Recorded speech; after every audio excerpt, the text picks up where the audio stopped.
Meghan Markle is making her West End debut. But she will not be alone on stage. Indeed, the Duchess of Sussex will be appearing alongside an eclectic cast of hundreds of very famous faces. The catch is, they're all puppets. They are the stars of Idiot's a Symbol, Spitting Image the musical. As the show's director and co-writer Sean Foley explains, it's the biggest cast in the West End. It's also the most starry. It's the only time you'll ever see Greta Thunberg on the same stage as Idris Elba, and King Charles on the same stage as Stormzy. The bonkers cast also includes Tom Cruise, Tyson Fury, Nigel Farage, Michael Gove, Sir Ian McKellen, Daniel Craig, Fiona Bruce, Vladimir Putin, and even Paddington Bear. The plot is equally daft. Anxious that his kingdom is in chaos in the run-up to his coronation, King Charles calls on Tom Cruise to lead a magnificent seven, comprising Cruise, Thunberg, Markle, Fury, Elba, RuPaul and Angela Rayner, to take on the cabal of baddies, including Donald Trump, Rupert Murdoch, and Boris Johnson. Another blow for Andrew Lloyd Webber as new Broadway show closes after just 10 weeks. As it says on the poster, it's like a big West End show, but without the boring bits.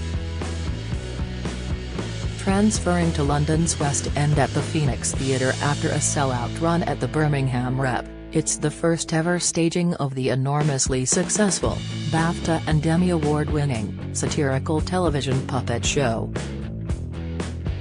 Created by artists Peter Fluck and Roger Law and designer Martin Lamine, the original TV show had an immense impact on British cultural life.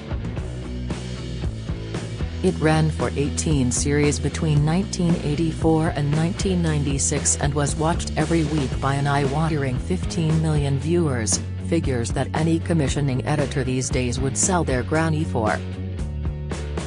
Revived for 2 seasons on BritBox in 2020 and 2021, Spitting Image confirmed the star status of well-known people from politics, showbiz and sport. For instance, Roy Hattersley, the deputy leader of the Labour Party from 1983 to 1992, recalls a taxi driver who drove them to a dinner in 2020. Don't miss Biscuits for breakfast at Hampstead Theatre Review. Latest, the Queen of the West End, Gary Ellis tells kids to find something they love doing. Insight: Mark Gatiss acting saves this insubstantial play, the motive and the cue. Review: Discover, he said, "Are you really Roy Hattersley?"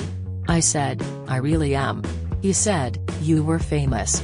You were on Spitting Image."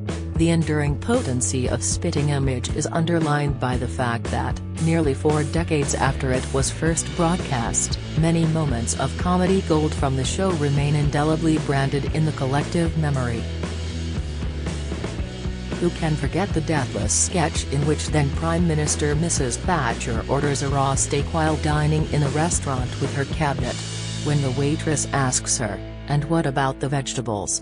Without batting an eyelid, the Premier replies, "Oh, they'll have the same as me."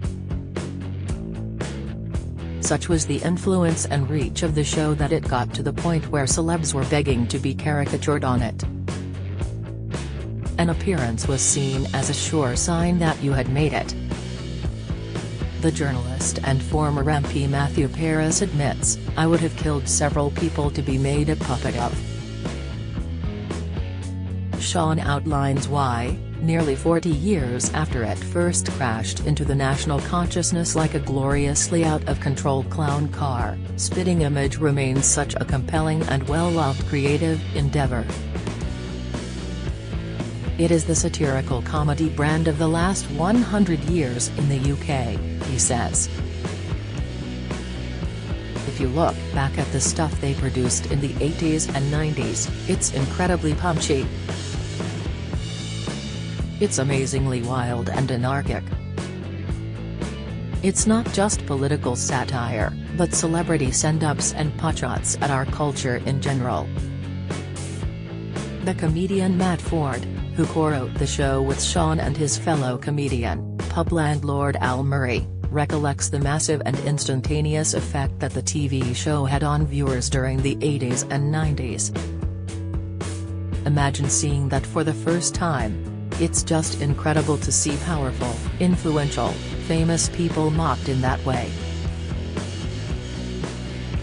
What's great about Spitting Image and why it will always be relevant is the fact that Fluck and Law hit upon this brilliant way to take the mick out of people through puppets.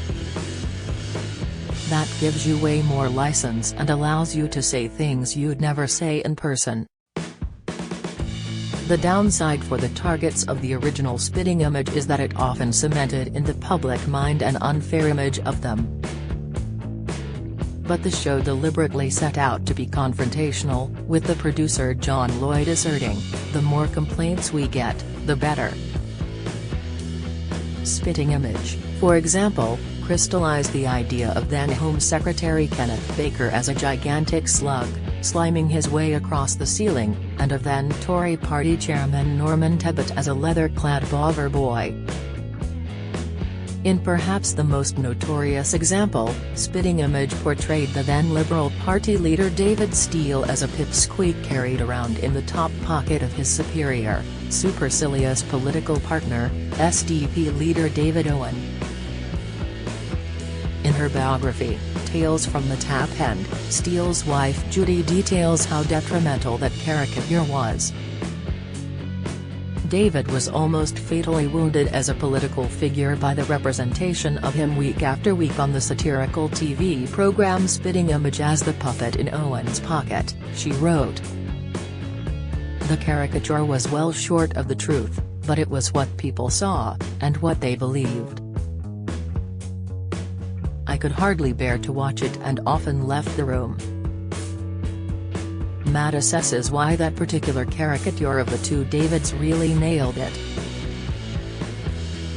The reason why that was so effective is because it hit upon a view that the public would have thought of, but not in those terms. That's where the artistry can be very elegant.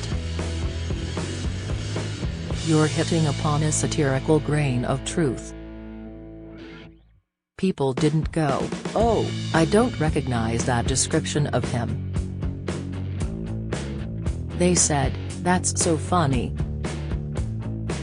That's exactly what he is." And when you hit upon that, it shows why public life is brutal. Sean adds that the Two Davids sketch is a classic example of satire making a genuine impression on the real world. If your perception changes like that about something, you will never forget it. Made in collaboration with Law, the new show is a remarkable technical achievement. A small team of puppeteers operates more than 100 life-size latex caricatures. Many, such as the former cabinet minister Jacob Rees-Mogg depicted as a praying mantis, are memorably grotesque. In this, it is possible to trace the comic lineage of Spitting Image back to the great visual satirists of the 18th century. The gargoyle-esque, handmade puppets possess real force.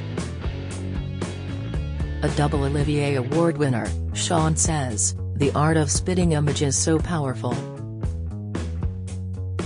When you look at visual satire down the centuries, and people like Rowlandson and Gilray and Hogarth, Spitting Image is very much in that tradition." The director goes on to say the reaction at the Birmingham Rep this year seemed like a throwback to the wildlife satirical shows of the 18th century. It was like an unbelievable release of energy as they thought, at last somebody is up there roasting these terrible people ruining our lives. It was like reports you read of those crazy shows at the Theatre Royal Drury Lane in the 18th century.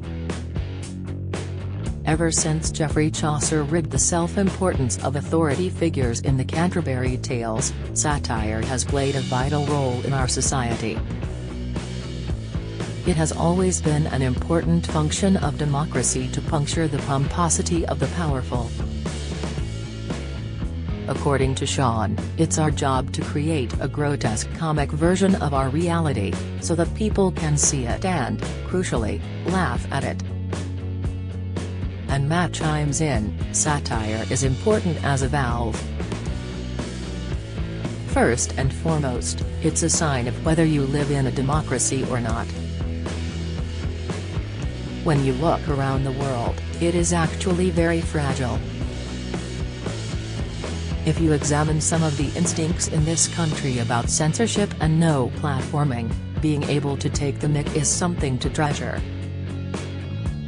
But crucially, Matt continues, satire has to be funny.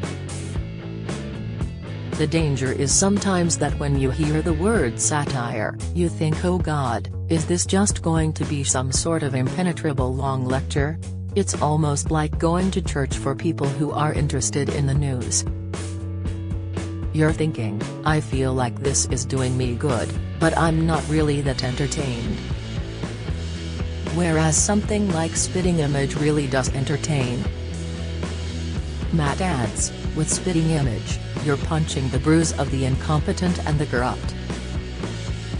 But there's also something genuinely cathartic about going to a show where you can sit in a room with 1,000 others and laugh at the people who have been driving you mad.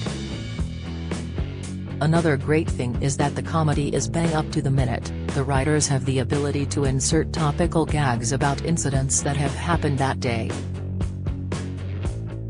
The show had to be entirely rewritten 3 times during pre-production as the Prime Minister kept changing. As Matt puts it, we are living through an insane, abnormal, infuriating period, so the timing of this show couldn't be better. It's vital that we see our leaders lampooned with cutting satire and yes, whacked over the head with a big stick. What do the writers hope audiences will take away from the show, then? I hope they just can't believe what they've seen, says Matt. You want people to leave completely bowled over. Do you also hope that they come out of the theater wanting to bring down the government? Yes, obviously. But the problem with that is that if they did bring down the government, we'd have no one left to take the mick out of. Idiot's a symbol. Spitting Image the musical is at the Phoenix Theatre, London, from May 24th. For more information, visit spittingimage.com.